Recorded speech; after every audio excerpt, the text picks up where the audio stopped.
चाहिँ sir yes please. हजुरमा केही question राख्न सक्छु? Okay sir, sure. आज हेर्नुहुन्छ भने नेपालमा बेरोजगारहरू धेरै छ, राइट? अनि कति मान्छेहरू चाहिँ रोजगारी नपाएको कारणले गर्दाखेरि मान्छे बाहिरिनु पनि परेको छ।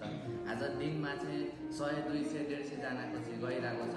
तपाईँको विचारमा चाहिँ के लाग्छ यिनीहरू चाहिँ अब नेपालमै होइन रोजगारी दिन सकिन्छ?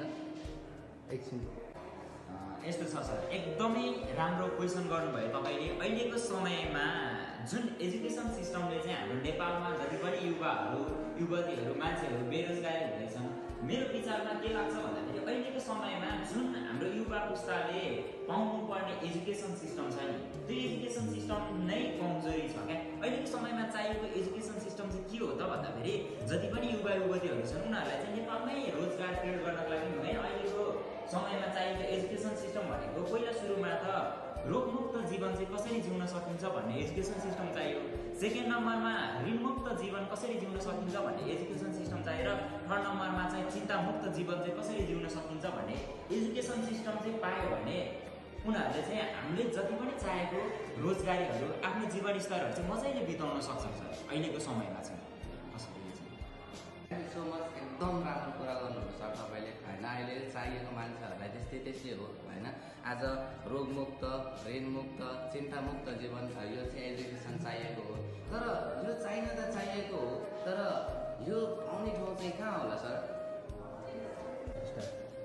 यस्तो छ सर, अहिलेको समयमा तपाईँले एकदमै राम्रो क्वेसन फेरि पनि गर्नुभयो कि हामीलाई चाहिएको एजुकेसन सिस्टम भनेकै ऋणमुक्त जीवन, रोगमुक्त जीवन र चिन्तामुक्त जीवन हो। अनि मान्छेमा धेरै जस्तोमा कन्फ्युजन यही हो कि यो एजुकेसन सिस्टम चाहिँ कहाँ पाइन्छ भन्ने कुराहरू छ। अहिलेको समयमा मान्छेहरू हेर्नुहुन्छ कति ल्याङ्ग्वेज गर्न गइरहेको छन्, तर आफूले चाहिएको एजुकेसन सिस्टम लेख्नको लागि चाहिँ कहाँ पाइन्छ भन्ने थाहा छैन क्या। त्यो कारणले गर्दाखेरि मान्छेहरूमा बेरोजगारी क्रिएट हुँदैछ।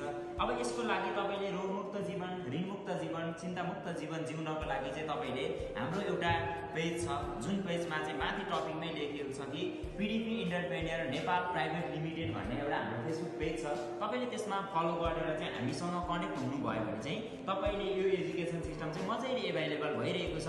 जुनसुकै समयमा तपाईँले यो ट्रेनिङलाई लिन पाउनुहुन्छ, त्यसको लागि चाहिँ हामीसँग जोडिन सक्नुहुन्छ। Thank you so much sir, तपाईँले चाहिँ आज होइन मलाई जुन चाहिँ आज नपाएको होइन, आज जुन चाहिँ मैले चाहिँ आज यो सोच्न त सोचिरहेको थिएँ तर थाहा थिएन। आज तपाईँले धेरै कुराहरू चाहिँ मलाई दिनुभयो होइन। यदि तपाईँहरू पनि त्यस्तो चाहनुहुन्छ, सरले भनेको जस्तै चाहनुहुन्छ भनेदेखि चाहिँ होइन त्यही पिडिपी इन्टरप्रेन्योरसिप हाम्रो फेसबुकको पेज छ, त्यहाँ गएर चाहिँ लाइक, कमेन्ट र सब्सक्राइब गरिदिनु होला। र त्यहाँ